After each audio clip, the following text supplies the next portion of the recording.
Good morning and welcome back to Margin. This morning we're going to talk about how to get an overall score when it comes to your financial snapshot. So let's jump right into it.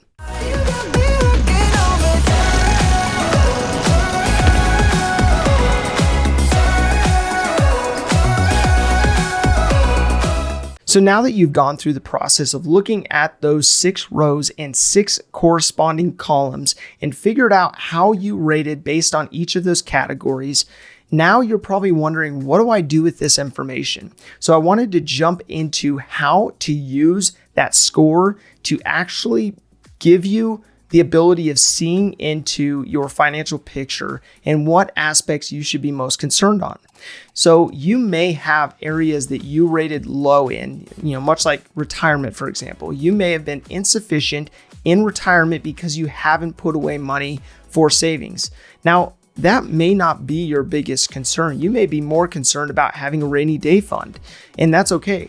This is really just a tool to get you thinking so that you are actively working on the process of improving and managing your personal finances. So when we're looking at each of these categories and figuring out your specific score, be mindful of that. Take note of those aspects that are especially concerning to you that you can put more focus on, that may be heavily weighted for you so that you can, make sure that you're making, the progress you want to see in that specific area. So first of all, look at how you think you did overall. If you were to average out those categories, would you say that you did good overall? Or what would you say that you rated as? And then take it a step further to look at, okay, well, based on how I think I did, what kind of grade would I get? Would I get a 75%? That would be a C. Would I get a 95%, which would be an A? What would that actually look like so that you can have something to connect with as to your level of concern over the matter of looking into this financial snapshot even further. So the first category came down to a budget or a plan to spend. Now, how I'm going to weight this or look at this is based on how you rated yourself column by column. So the first one came down to that budget or that plan to spend. So based on a scale of excellent all the way down to insufficient, how did you rate yourself? And based on that, I want to scale that according to a 5-point scale. So this would look at excellent being a 5, very good being a 4, good being a 3, fair being a 2, and then poor being a 1, with insufficient, of course, being a 0. And so for this one, how did you score? How did you score for having a budget in place and the level to which you integrated a budget into your life? So the second category had to do with income. Now, when you were looking at each of those columns within income, where did you rate yourself? And based on the same scale we used for your budget, for your plan to spend, how did you rate yourself? Excellent all the way down to insufficient. So if you did rate yourself as excellent, that would be a 5. Very good would be a 4. Good would be a 3. Fair would be a 2. Poor would be a 1. And again, insufficient would be a 0. So how did you score yourself on that? The third category comes down to expense. Again, same weighted scale, same excellent down to insufficient.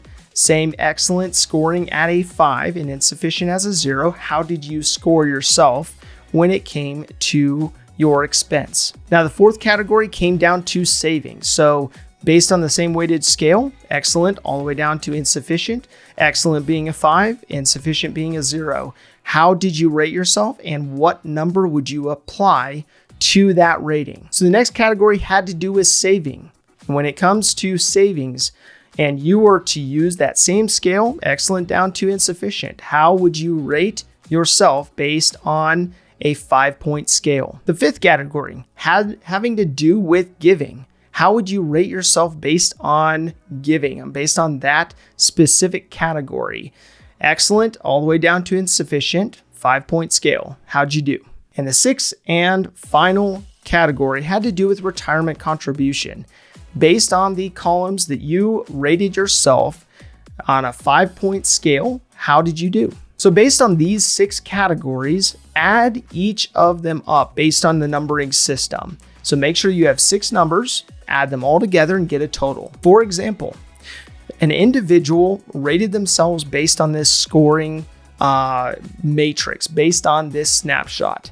They gave themselves a very good rating when it came to their plan to spend and having that in place. So that equaled a rating of 4. They gave themselves a good rating when it came to income, or a 3. They gave themselves an excellent rating for expense, or a 5. They gave themselves a fair rating when it came to savings, or a 2. They gave themselves a good rating when it came to giving, or a 3.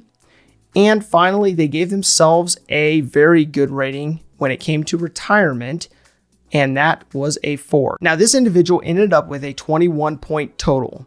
So what they do with this 21-point total is they look at this in comparison to the number of points possible.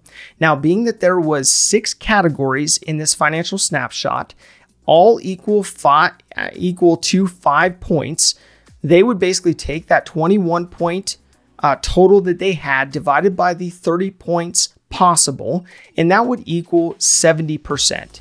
So this 70% would mean that they had a C rating when it came to their financial snapshot.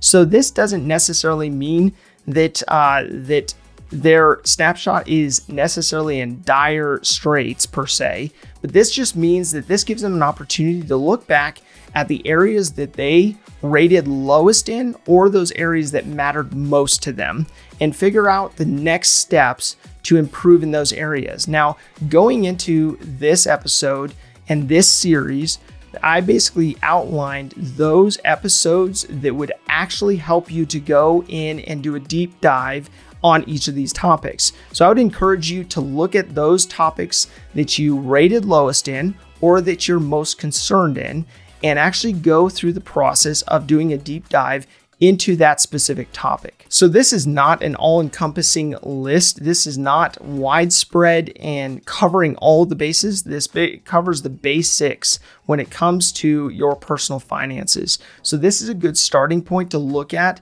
so that you can figure out which areas you're susceptible to, which areas you need to put more time or energy into. My call to action today is to go through the process of actually figuring out how you rate in comparison to the total points possible, figuring out your rate and what then you're going to take action on to improve in. If this information is helpful to you, please do like, subscribe, and hit the notification bell so you're reminded to come back on a daily basis and improve in managing your personal finances. Thank you for your time. Enjoy your day, and we'll see you back here tomorrow.